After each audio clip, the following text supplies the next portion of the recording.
ॐ भद्रं कर्णेभिः शृणुयामदेवा भद्रं पश्येमाक्षभिर्यजत्राः स्थिरैरङ्गैः स्तुष्टुवागंसस्तनूभिः व्यशेमदेवहितं यदायुः स्वस्ति न इन्द्रो वृधश्रवाः स्वस्ति न पूषा विश्ववेदाः स्वस्ति नस्तार्क्ष्यो वरिष्ठनेमिः स्वस्ति नो बृहस्पतिर्दधातु। ॐ शान्ति शान्ति। प्रज्ञानांशुप्रतानैः स्थिरचरनिकर व्यापभिर्व्याप्य लोकान् भुक्त्वा भोगांस्तविष्ठान् पुनरपि धिषणो भासितान् कामजन्यान् पीत्वा सर्वान् विशेषान् स्वपिति मधुरभुङ् मायया भोजयन्नो माया संख्यातुरीयं परममृतमजं ब्रह्म यत्तन्नतोऽस्मि। यो विश्वात्मा विधिजविषयान् प्राश्य भोगांस्तविष्ठान् पश्चादन्यान् समिति विभवान् ज्योतिषा स्वेन सूक्ष्मान् सर्वानेतान् पुनरपि शनैः स्वात्मनि स्थापयित्वा हित्वा सर्वान् विशेषान् विगतगुणगणः पाद्वसौ नस्तुरीयः पाद्वसौ नस्तुरीयः। ओमिति एतदक्षरम् इदगं सर्वं तस्योपव्याख्यानं भूतं भवद्भविष्यदिति सर्वमोङ्कार एव यच्चान्यात्रिकालातीतं तदप्योङ्कार एव सर्वगं हि एतद्ब्रह्म अयमात्मा ब्रह्म सोऽयमात्मा चतुष्पात् जागरितस्थानो बहिष्प्रज्ञः सप्तांग एकोनविंशतिमुखः स्थूलभुग्वैश्वानरः प्रथमपादः स्वप्नस्थानो अन्तःप्रज्ञः सप्तांग एकोनविंशतिमुखः प्रविविक्तभुक्ततैजसो द्वितीयपादः यत्र सुप्तो न कञ्चन कामं कामयते न कञ्चन स्वप्नं पश्यति तत्सुषुप्तम्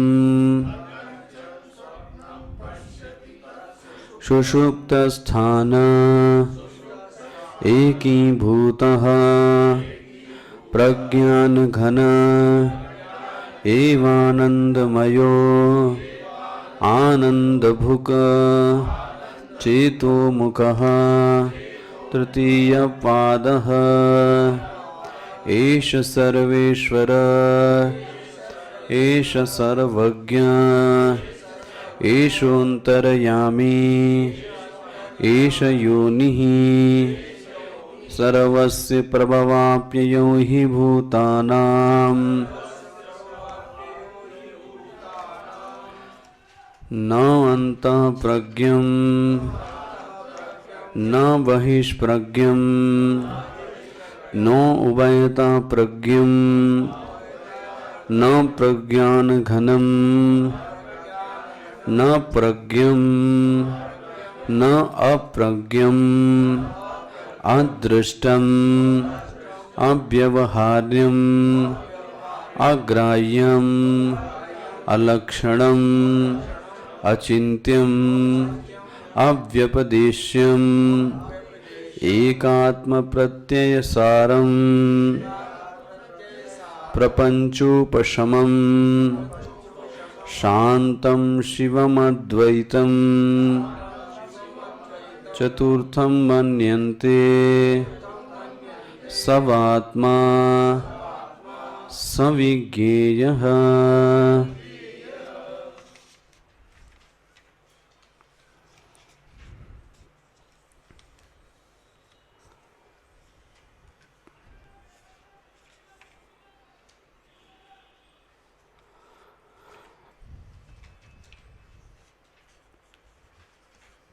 पेज नंबर 51 का भाष्य देखिएगा। तस्मात् प्रतिषेध विज्ञान प्रमाण व्यापार समकाल एव आत्मनि अध्यारोपित अंतःप्रज्ञत्व अनर्थानि वृत्ति इति सिद्धम्। न अंतःप्रज्ञम् इति तैजसः प्रतिषेधः न बहिष्प्रज्ञम् इति विश्व प्रतिषेधः नो उभयता प्रज्ञम् इति जाग्रत स्वप्नयोः अंतराला अवस्था प्रतिषेधः न प्रज्ञान घनमिति सुषुप्ति अवस्था प्रतिषेधः। बीज भाव अविवेक रूपत्वात् न प्रज्ञमिति युगपत् सर्व विषय ज्ञातृत्व प्रतिषेधः न अप्रज्ञम् इति चैतन्य प्रतिषेधः। कथम पुनः मिल रहा है सबको?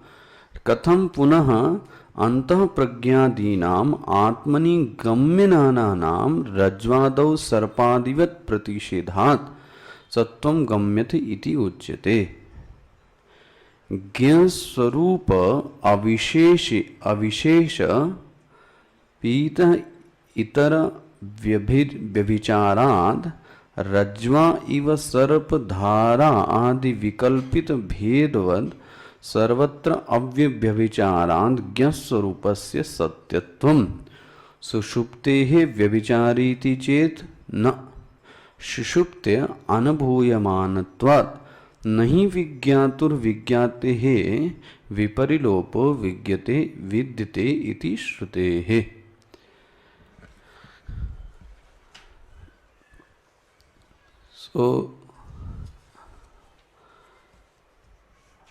चर्चा यह चल रही थी कि तुरीय तत्व के ज्ञान के लिए प्राज्ञ तेजस और विश्व का क्या किया गया? प्रतिषेध किया गया।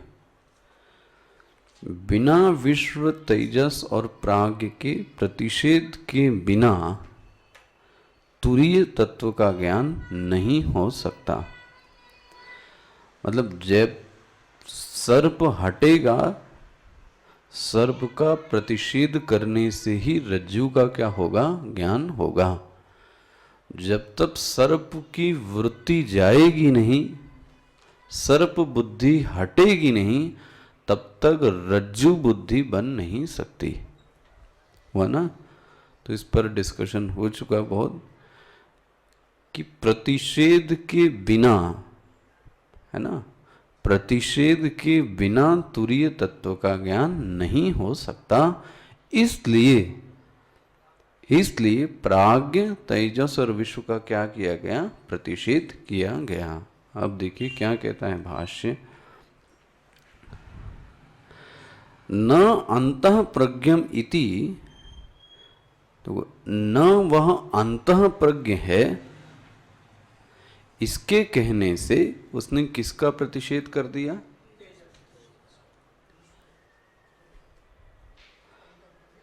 प्रतिषेध कर रहा है अंतः प्रज्ञ का। तो हुआ किसका प्रतिषेध? तेजस का। देखना, जो अंतः प्रज्ञ का अभिमानी है उसी का नाम क्या है? तेजस। अंतः प्रज्ञ की जो अवस्था है उसी को क्या बोलते हैं? स्वप्न। पकड़ में आता है ना? तो जरा इन शब्दों को देख के चल। न क्योंकि जो श्लोक चालू हुआ वो किससे चालू हुआ? न अंतः प्रज्ञम न बहिष्प्रज्ञम, यहीं से तो स्टार्ट हुआ है ना। इसलिए देखो कहाँ से बोलते हैं, न अंतः प्रज्ञम इति तेजस प्रतिषेधः। भाष्य है, देख लेना, पेज नंबर 51 पे दूसरी लाइन। न अंतः प्रज्ञमिति तेजस प्रतिषेधः, अंतः प्रज्ञ नहीं है ये कहकर उन्होंने तेजस का क्या कर दिया? प्रतिषेध किया। अच्छा, यही नहीं, न बहिष्प्रज्ञमिति विश्व प्रतिषेधः, बहिष्प्रज्ञ का प्रतिषेध कर कर उन्होंने किसका प्रतिषेध कर दिया? विश्व का। नो उभयतः प्रज्ञम इति जागृत स्वप्नयोः अंतराला अवस्था प्रतिषेधः। देखो जी, नो उभयतः, उभयतः मतलब जागृत और स्वप्न के बीच की जो अवस्था है, व्यक्ति पूरी तरीके से स्वप्न में भी नहीं है तो पूरी तरीके से, बोलो जी, जागृत, ऐसी जो बीच की एक हैंगिंग सिचुएशन है, भाष्यकार कहते हैं उसका भी क्या कर दिया? प्रतिषेध कर दिया। ना उभयता प्रज्ञमिति, उभयता प्रज्ञ मतलब अंतः प्रज्ञ और बहिष्प्रज्ञ के बीच कौन सा? जागृत स्वप्नयोः अंतराला अवस्था प्रतिषेधः। न प्रज्ञान घनम, देखो सुषुप्ति की बात नहीं की थी इसके पहले, अब आया प्रज्ञान घनम, बोलते हैं सुषुप्ति अवस्था प्रतिषेधः। इससे कहकर क्या कर दिया? सुषुप्ति का। अब आप एक दृष्टि से रखो तो वो क्या कहना क्या चाह रहे हैं? जागृत अवस्था का ही प्रतिषेध किया है। शब्दों पर जरा ध्यान देना, विश्व का ही प्रतिषेध नहीं किया है। विश्व मतलब क्या? तुरीय तत्व के ज्ञान के लिए पूरी की पूरी अवेकिंग स्टेट को कहते हैं ये मिथ्या है। आप कहीं विश्व को समझ के इस स्टेट को बचा के मत रखना। जो विश्व है वो जुड़ा किससे है? जागृत अवस्था से। तो विश्व का निषेध का मतलब क्या हुआ? पूरी जागृत अवस्था का क्या किया? अब जब इतना उसके गुरु ने बोला, बीज भाव मिल गया आपको ना, प्रज्ञान घनम इति सुषुप्त अवस्था प्रतिषेध बीज भाव अविवेक रूपत्वात् न प्रज्ञमिति युगपत सर्व विषय ज्ञातृत्व, ना तो वो प्रज्ञ है न अप्रज्ञम, इससे कहकर भी वो चैतन्य का प्रतिषेध, इन सब का प्रतिषेध कर दिया। अब जो शिष्य था वो परेशान हो गया। देखो, सब चीज का प्रतिषेध कर दिया। जागृत अवस्था बदल दी, स्वप्न अवस्था बदल दी, सुषुप्ति अवस्था बदल दी, विश्व बदल दिया, तेजस बदल दिया, प्राज्ञ बदल दिया, अंतर प्रज्ञ बदल दिया, बहिष्प्रज्ञ बदल दिया, प्रज्ञान घन कह दिया। वो कहता है ये बात ठीक नहीं है। आपके प्रतिषेध कहने से कुछ नहीं होता। आप देखना शिष्य क्या कहता है, आपके प्रतिषेध कहने से कुछ नहीं होता। क्यों भाई? मुझे इसका अच्छी तरह से अनुभव है। किसका? बोले विश्व का, तेजस का और प्राज्ञ का। मुझे स्पष्ट दिखता है कि मेरी जागृत अवस्था है, तो मैं कहां से प्रतिषेध कर दूं कि जागृत अवस्था नहीं है। और जागृत अवस्था आपने बड़े अच्छे से समझाई कि जागृत अवस्था मतलब बहिष्प्रज्ञ, और बहिष्प्रज्ञ का अर्थ विश्व, और बहिष्प्रज्ञ किसको कहा? जब मेरी प्रज्ञा बाहर की ओर जाती है तो मुझे घड़ा बाहर की ओर दिखता है, मुझे ये जगत बाहर दिखता है। तो मैंने आपकी बात मानी थी कि मुझे घट बाहर दिखता है, मुझे जगत बाहर दिखता है। इस आधार पर आपने क्या बोला था, इसको बोलते हैं बहिष्प्रज्ञा। देखो, प्रज्ञा के आधार पर उसको बोलते हैं बहिष्प्रज्ञा। और उसी को क्या कहा गया, जागृत अवस्था। उसी को क्या कहा गया, विश्व। मेरे ख्याल से तीनों आपको समझ में आ रहे होंगे क्या कहा जा रहा है। प्रज्ञा के आधार पर वह बहिष्प्रज्ञ है, अवस्था के आधार पर उसको जागृत अवस्था कहा गया, और अभिमानी की तौर पर उसको क्या कहा गया, विश्व कहा गया। तो वो क्या कहता है, जरा देखो शिष्य, कथम पुनः, क्या हो जाता है, बोले आपको बार बार कथम पुनः, फिर से आपने चालू कर दिया। क्या चालू कर दिया, अंतः प्रज्ञा, मिला आपको, कथम पुनः अंतः प्रज्ञत्व आदि नाम आत्मनि, मुझे तो अंतः प्रज्ञादि का, ये शब्द देखना बहुत भारी शब्द है उसके लिए, गम्यमाना नाम। गम्यमाना नाम मतलब मुझे अनुभव हो रहा है मुझे दिख रहा है, क्या चीज, अंतःप्रज्ञ। अंतःप्रज्ञ मतलब मुझे वो चीजें अंदर भी दिखती हैं, इसी का नाम क्या था, अंतःप्रज्ञ। मुझे वो चीजें बाहर भी दिखती हैं, तो आपने क्या बोला, बहिष्प्रज्ञ। एक अवस्था ऐसी आती कोई प्रज्ञा नहीं रह जाती, तो उसको आपने बोला प्रज्ञान घन, मुझे वो भी अनुभव में आता है। क्या कहना चाह रहा है, अवस्था की दृष्टि से देखें तो मुझे जागृत, स्वप्न और सुषुप्ति का अनुभव है। ये सिर्फ कपोल कल्पना नहीं है कि मिथ्या है। क्या चीज, जागृत, स्वप्न, सुषुप्ति। आप तो मिथ्या ही कह दे रहे हो, जागृत स्वप्न। और आपने तो अच्छा बताया था, बहिष्प्रज्ञ का भी अनुभव है, अंतः प्रज्ञ का भी अनुभव है, प्रज्ञान घन का भी अनुभव है। तो कथम पुनः अंतः प्रज्ञादीनाम गम्यमाना नाम, मिल रहा है आपको। तो आप कैसे इसका प्रतिषेध कर सकते हो, मतलब किसी की अनुभूति को आप ऐसे कैसे नकार सकते हो। आप क्या कहोगे इसके उत्तर के लिए, मतलब इतना पढ़ाने के बाद आखिरी में वो यही कहता है कि मुझे इसका अनुभव हो रहा है, और जो जो आपने कहा है वही अनुभव हो रहा है। क्या चीज, बहिष्प्रज्ञा, अंतःप्रज्ञा, प्रज्ञान घन। तो क्या दिक्कत है भाई, अब कैसे मना करोगे आप। और ये याद रखना, आप पहली शर्त, रस्सी के ज्ञान के लिए पहले आपको सर्प का ज्ञान हटाना, बिना सर्प के हटे हुए रस्सी का ज्ञान, बिना तेजस विश्व और प्रतिषेध के बिना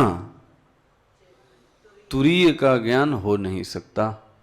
और यह शिष्य प्रतिषेध करने के लिए तैयार नहीं है। वो कहता है ये सब सच है। पकड़ में आई ना समस्या क्या कह रहा है। अब आप कैसे समझोगे इसको, तुरीय को।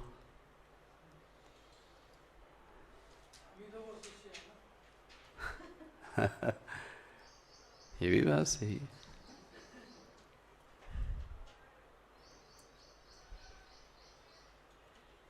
एक तो आपने बार बार पढ़ा कि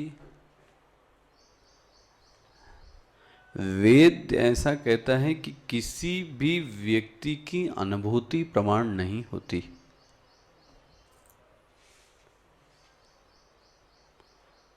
उगड़ में आता है आपको क्या कहा जा रहा है।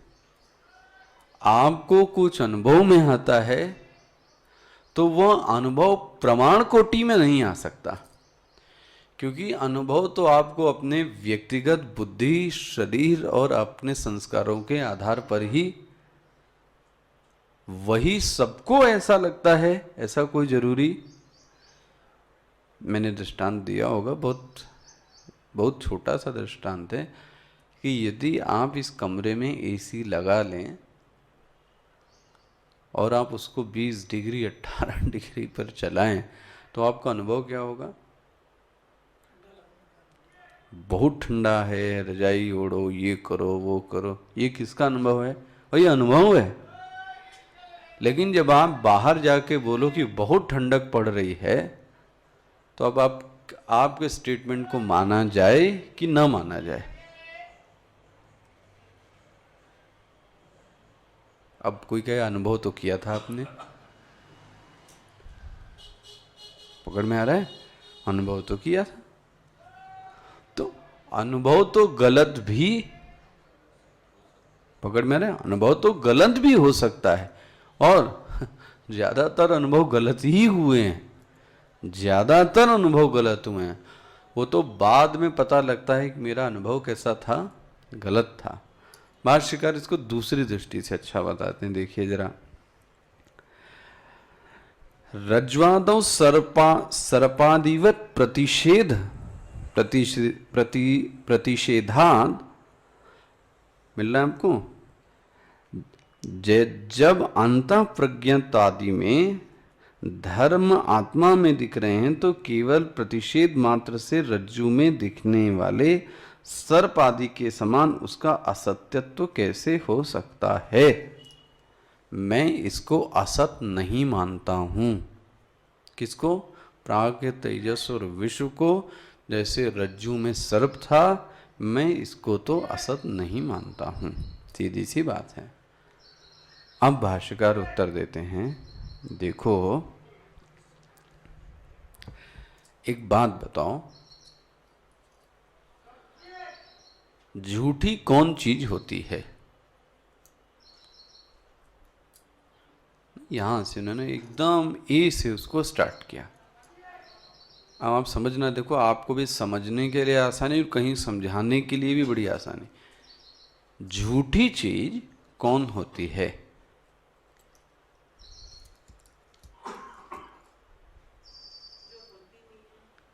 जो होती ही नहीं तो समस्या भी फिर झूठी चीज की, फिर बंध्या के पुत्र हो गया, समस्या ही नहीं फिर तो। आपको सिंपल एक चीज कहा जाए कि झूठा होने के लिए सबसे पहली चीज क्या चाहिए?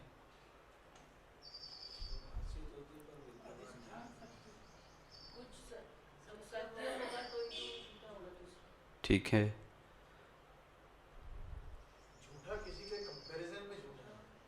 थोड़ा और आगे बढ़े।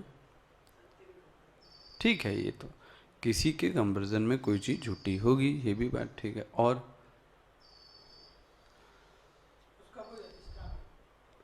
होगा ही होगा, झूठी चीज होगा तो कोई ना कोई अधिष्ठान तो, बट वो झूठी है। जिस चीज में बदलाव होता है वो चीज झूठी होती है। ठीक है, दिखने के बाद कर लो आप, लेकिन बदलाव हो रहा है कि नहीं, यहां से जरा चिंतन चालू करो। सकाले सत्यवत भाति अपने समय में वो चीज क्या लगती है, लेकिन बाद में क्या पता लगती है? यही तो वेदांत कह रहा है कि ये जागृत को उस स्टैंड पॉइंट से देखोगे तो क्या लगेगा, वरना स्वकाले सत्यवत भाति, अपने काल में तो ये सत्य। तो अगर ये बहाना लेके चलेंगे तो सब अपराध करो, बोले हमें तो पता नहीं था, अब उस समय तो ठीक ही लग रहा था मुझे। बुद्धिमत्ता क्या है? हम उस चीज को पहले ही क्या कर लें, भाप लें, पहले ही उस चीज को क्या कर लें, भाप लें। अच्छा, मैं कहां से स्टार्ट कर रहा था? जिस चीज में विक्रिया होती है, बदलाव होता है, वो चीज झूठी होती है। जिस चीज में बदलाव नहीं होता है, ज्ञान पश्चात भी वही है, तो अज्ञान के समय में भी वो वही है। अब जब ये कहता है जागृत अवस्था, तो जागृत अवस्था भी क्या होती है? बोलो जी, बदलती है। तो कौन आती है? इसका मतलब जागृत अवस्था भी सदैव रहने वाली, बोलो जी। अच्छा, स्वप्न अवस्था, स्वप्न अवस्था में भी परिवर्तन होता रहता है, तो सुषुप्ति अवस्था, उसमें भी परिवर्तन होता रहता है। जहां परिवर्तन है, जिसमें परिवर्तन है, वो चीज झूठी है। सोच, वो भी आ रहा है। जब बहिष्प्रज्ञ गया तब कौन आया? अंतःप्रज्ञ। जब अंतःप्रज्ञ गया तो कौन आया? प्रज्ञान घन। मतलब बहिष्प्रज्ञ का भी अस्तित्व सभी समय नहीं है, तो अंतःप्रज्ञ का भी अस्तित्व, बोलो जी, सभी समय नहीं है, तो फिर प्रज्ञान घन का भी अस्तित्व। एक बहुत छोटा सा तर्क है, आप लगा के देखना। जहां परिवर्तन और जहां विक्रिया है, वह चीज मिथ्या है। कहीं भी लगा के देखो। अच्छा, परिवर्तन का जो आधार होगा वो कैसा होगा? वो अपरिवर्तनशील होना चाहिए। जिस चीज पे परिवर्तन होता है वो धुरी कैसी होनी चाहिए? वो तो अपरिवर्तनशील होना चाहिए। भाई, ट्रेन मूव कर रही है तो पटरी देखो हुआ ना। मतलब एक परिवर्तनशील चीज का आधार सदैव अपरिवर्तनशील ही होता है।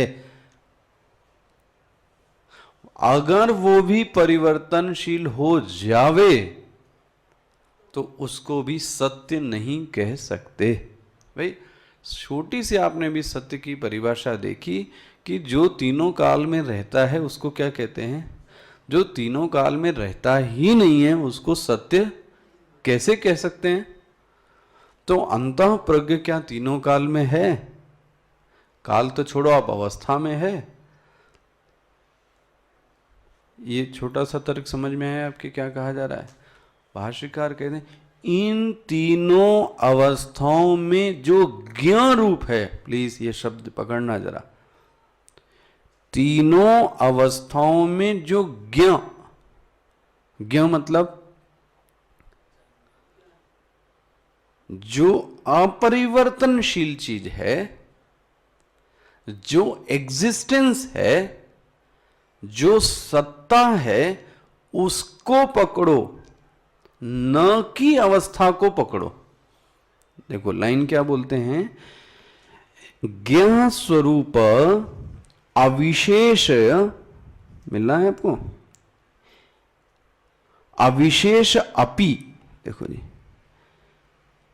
इतरेतर व्यभिचारात, जिसमें परिवर्तन नहीं है वह सत्य है, जिसमें परिवर्तन है वो वो झूठा है। परिवर्तन कहां है इसमें?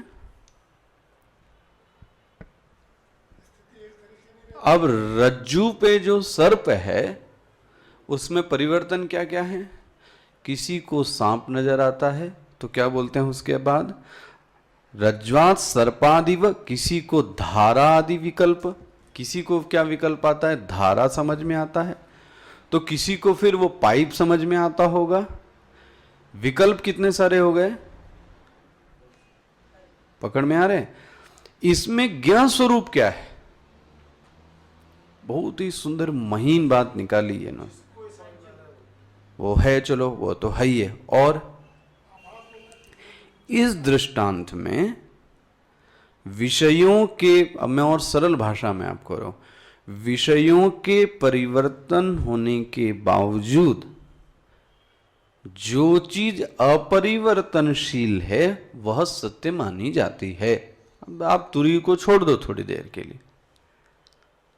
अपरिवर्तनशील रहते हुए भी जो चीज अपरिवर्तनशील है वह अपरिवर्तनशील सत्य है। अब इसमें नहीं, रस्सी के तो विकल्प हैं।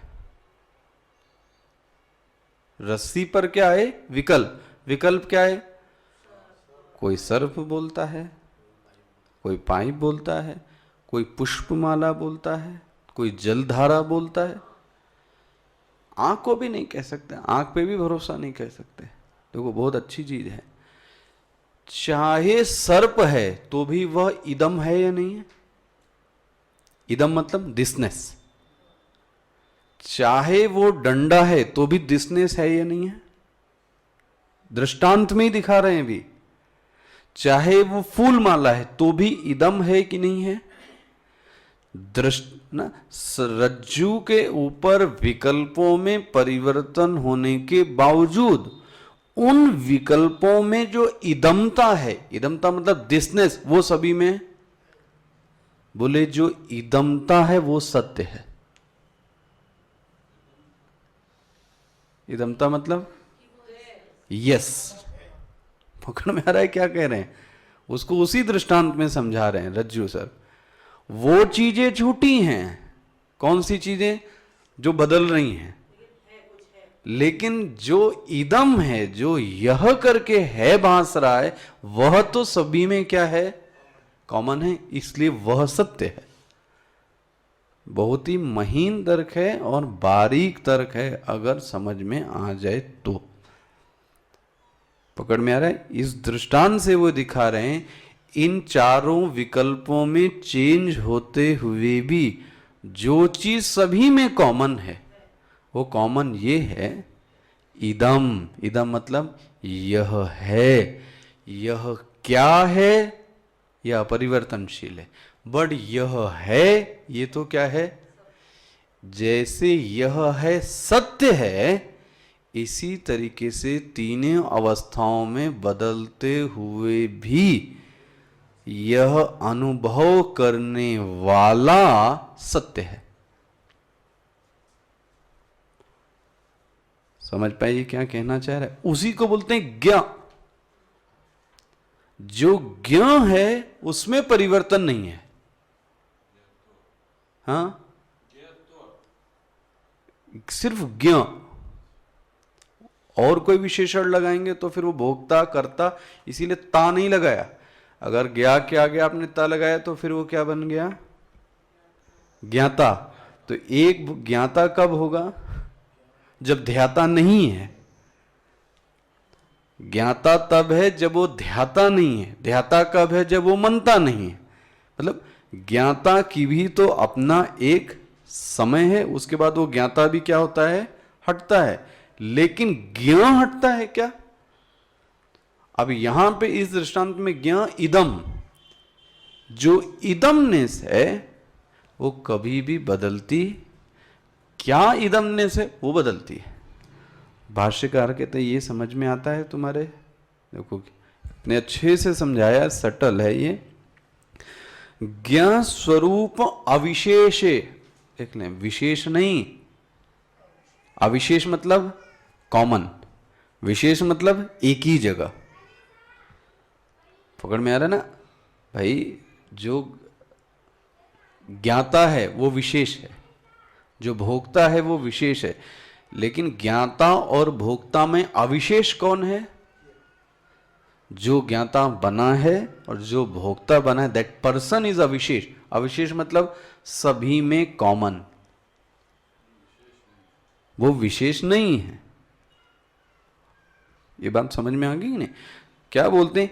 ज्ञ स्वरूप अविशेष अपि इतरेतर व्यभिचय, और ज्ञ स्वरूप के अलावा इतरेतर और जितनी चीजें हैं व्यभिचारात, उसमें क्या है? व्यभिचार है। क्या व्यभिचार है? रज्ज्वाद इव सर्प धारा विकल्पित भेदवत सर्वत्र, लेकिन अव्यभिचारात ज्ञ स्वरूपम सत्यत्वम। लेकिन उस ज्ञ स्वरूप में कोई भी व्यभिचार नहीं है। जिसमें व्यभिचार, व्यभिचार मतलब परिवर्तन, जिसमें परिवर्तन नहीं होता है वो चीज सत्य होती है। अंतः तेजस प्राज्ञ और विश्व आदि में तो परिवर्तन होता है। स्वप्न अवस्था जागृत अवस्था में तो परिवर्तन होता है, लेकिन ज्ञान स्वरूप में परिवर्तन नहीं होता है, इसलिए वो सत्य है। वो कहता है देखो, मैं ये नहीं मानूंगा। देखो जी, पूर्व पक्ष क्या कहता है कि प्राग तेजस सत्य नहीं है, असत है, मैं ये नहीं मानूंगा, अनित्य मान लूंगा। आप लो जी, वो कैसे धीरे से आया, अब कह रहा ना अनित्य में और असत में अंतर है। अनित्य मतलब हमेशा नहीं रहता, मतलब किसी काल में। देखो असत तो फिर है ही नहीं, असत तो फिर है ही नहीं, लेकिन अनित्य, ये पकड़ में आया कि क्या कहना चाहता है। अनित्य मतलब जो कभी रहता है और कभी नहीं रहता है, वो क्या है, अनित्य। असत मतलब जो तीनों काल में ही, भाष्यकार कह रहे हैं ये जो प्राग तेजस और विश्व है ये असत है, ये तीनों काल में वास्तव में है नहीं। वो कहता है इतना मत करो, इसको अनित्य मान लो। अनित्य मान लो मतलब ये तो मान लो कि कभी रहता है और कभी, बोले ऐसा मानने से भी वो सत्य होने वाला रहेगा तो कैसा रहेगा, वो झूठा ही रहेगा। अब देखो उसका एक और भाई बैठा था शिष्य का, वो कहता है आपने क्या सिद्ध किया, जागृत अवस्था भी झूठी है, मतलब विश्व चला गया, तेजस भी झूठा है, इस मतलब मेरी अवस्था भी झूठी है। हाँ बोले झूठी है। बोले सुषुप्ति भी झूठी है क्योंकि इसमें भी परिवर्तनशील है। बोले हाँ वो भी झूठी है। अब बोलता है ना, देखो जी गलत बात। वो कहता है चलो मैं मानता हूं कि जागृत अवस्था में व्यभिचार होता है, परिवर्तन होता है, स्वप्न अवस्था में भी परिवर्तन हो, लेकिन सुषुप्ति अवस्था में परिवर्तन नहीं होता है। देखो जी अब किस पे आ गया, वो सुषुप्ति पे आया। पकड़ में आ रहा है। वो कह रहा है ऐसा नहीं है, जागृत में चेतन ना मानो तो ठीक है, लेकिन सुषुप्ति के बारे में कैसे बोल दिया। तो देखो जरा तर्क क्या देता है, सुषुप्ते व्यभिचरति इति चेत, देखो जी सुषुप्ते व्यभिचरति मिल रहा है आपको मेरे ख्याल से, सुषुप्ति रूप में चेतना का व्यभिचार हो जाता है। पकड़ में आ रहा है। भाष्यकार कहते हैं नहीं, गलत बात है। सुषुप्ति, देखना जरा क्या बोला है, बहुत यही तर्क को बड़ा कर कर अद्वैत मकरंद में पूरी स्वप्न की व्याख्या की है। यही एक तर्क है। क्या बोलते हैं, सुषुप्तस्य अनुभूयमानत्वात्, सुषुप्ति अवस्था अनुभूति की अवस्था है। वो क्या कह रहा है, सुषुप्ति अवस्था अनुभूति की अवस्था, जागृत को मान सकता हूं, स्वप्न में मान सकता हूं क्योंकि उसमें क्या हो रहा है, परिवर्तन हो रहा है, लेकिन सुषुप्ति में परिवर्तन, सुषुप्ति अननुभूत अवस्था है। भाष्यकार कहते हैं नहीं। अब ये आप वहां समझना, या कभी आपके दिमाग में है तो इस चीज को समझिएगा, बहुत बड़ा तर्क है ये, अंडरलाइन कर लीजिएगा। सुषुप्तस्य मिल गया, सुषुप्ति अनुभूयमानत्वात्, सुषुप्ति अवस्था अनुभूति की अवस्था वेदांत में मानी गई है। अब ये प्रश्न मन में आता ही क्यों है कि अनुभूति की अवस्था नहीं है, ये प्रश्न आया ही क्यों, कोई सोच के देखो आप। मतलब ये मन में क्यों आ गया कि सुषुप्ति अनुभूति की अवस्था नहीं है। तो जागृत के जो अनुभव हैं वो क्या होते रहते हैं, बदलते रहते हैं। स्वप्न के भी अनुभव क्या रहते हैं, बोलो जी। लेकिन सुषुप्ति का अनुभव व्यक्ति को लगता है, बोलो जी, कुछ है ही नहीं। उसको आम व्यक्ति का ध्यान भी सुषुप्ति पर, और स्वामी जी ने तो इसको और वहां डिटेल्ड बोला है। मेडिकल साइंस भी अवेकिंग स्टेट के बारे में बहुत बताती है। ड्रीम सोने वाला स्वप्न जगत के बारे में भी बहुत शास्त्र हैं, लेकिन सुषुप्ति के बारे में, बोलो जी, उनके लिए सुषुप्ति अनकॉन्शियस सब एक ही है। तो घर में आ रहा है, मेडिकल साइंस भी इसके बारे में नहीं बताती है। उसको लगता है बेहोशी, नींद, ये सब कैसी हैं, सब एक ही चीज है। लेकिन वो कहते हैं एकदम नहीं, जो सुषुप्ति है वो अनुभूति की अवस्था है। हाँ, उसमें किसी विशेष विषय का अनुभव नहीं है। किसी विशेष विषय का अनुभव न होने के कारण सुषुप्ति हमको अनुभव में, समझ में, विशेष नहीं मतलब क्या? अरे भाई, इदम का ज्ञान नहीं है, यह लकड़ी है, यह कुर्सी है, यह अमुक है, ये ज्ञान सुषुप्ति में। इसलिए हमको लगता है कि सुषुप्ति अवस्था अनुभूति की अवस्था, भाष्यकार कहते हैं, सोने के उठने के बाद अनुभव में आता है क्या कि मैं सुख से, इसका मतलब ये अनुभूति की अवस्था है या नहीं? ये तुमने अनुभव किया कि नहीं किया? हाँ, जिस अवस्था में किया वहां पर इस अपने प्रयोग को तुम व्यक्त नहीं कर सकते, लेकिन बाद में तो तुमने व्यक्त किया। इसका मतलब सुषुप्ति अनुभव की अवस्था है।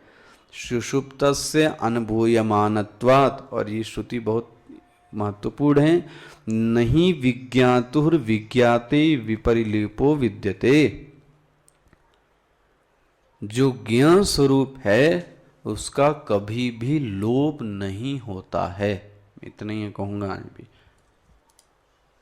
क्या कहा जा रहा है?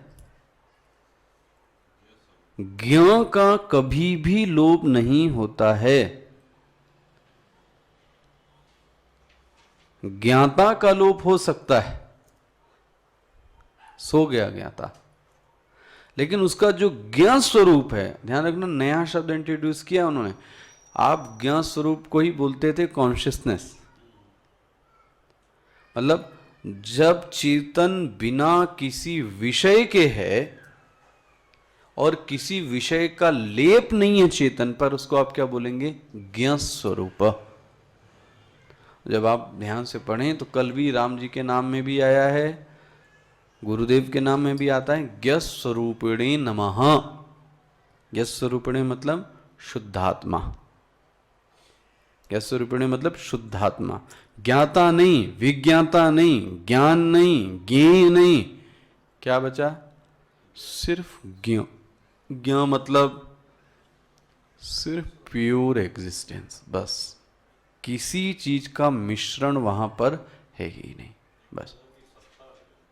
उसको सत्ता कह लें, उसी को चित्ता कह लें, ठीक है ना? उसी को चित्ता कह लें।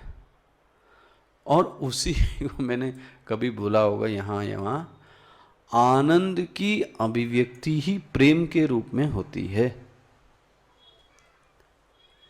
समझना, आनंद मतलब हंसने का नाम आनंद नहीं है। जब बताते हैं यह व्यक्ति प्रेमी है, तो वो प्रेम जो अभिव्यक्ति है वो किसकी अभिव्यक्ति है पता है? आनंद की।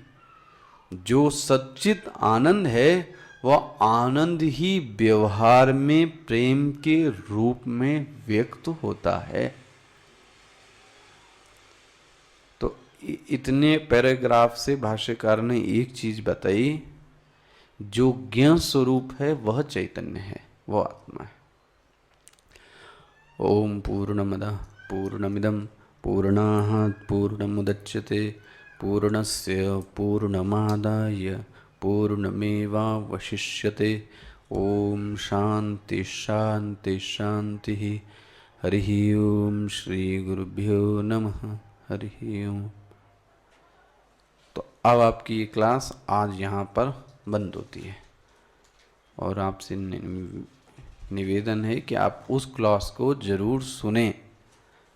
वो जो ये मोटी किताब है उसको एक पतली किताब के रूप में बनाया गया है। मांडूक्य को ही वो किताब है जो मैं पढ़ा रहा हूँ। कौन सा? अद्वैत। इसलिए उसका नाम क्या पड़ा? मकरंद। मकरंद मतलब जो फूलों का जो सार सार होता है ना, उसको क्या बोलते हैं? मकरंद। तो पूरे अद्वैत फिलॉसफी का जो मकरंद है, दैट इज एक्चुअली अद्वैत मकरंद। तो 7:30 से 15 मिनट मेडिटेशन है ना। उसके बाद क्या होगा? अद्वैत मकरंद। तो अब आप ये मत सोचना कि यहाँ की क्लास नहीं हो रही तो सो, अब कोई काम ही नहीं। तो सोने वाले को तो नहीं मना कर सकते आप, लेकिन अगर आप करें तो 10 दिन आप उधर भी क्या करिए और लोगों को भी देखिए, उनका भी क्या नॉलेज है। वहाँ भी बड़े अच्छे अच्छे श्रोता हैं आपको मिलेंगे, गंभीर पढ़ने वाले, सब छिपे बैठे रहते हैं उस साइड भी, वो लोग भी आएंगे। तो अद्वैत मकरंद प्रातःकाल 7:30 से 9, और शाम को क्या होगी? भगवत गीता 6:30 से 8। तो आज तो होगी, कल 6:30 से 8 की क्लास ना करके यहाँ पर 7 बजे क्या होगा? तो आप जरूर आइएगा और सबको लेकर आइएगा अपने साथ में, परिवार वालों को भी। एक शाम राम के नाम। तो स्वामी जी गाएंगे भजन संध्या कल कितने बजे? 7 बजे। और आज शाम को आप पहुंचिए 6:30 बजे। धन्यवाद। ओम पूर्णमदः पूर्णमिदं पूर्णात् पूर्णमुदच्यते पूर्णस्य पूर्णमादाय पूर्णमेवावशिष्यते। ओम शांति।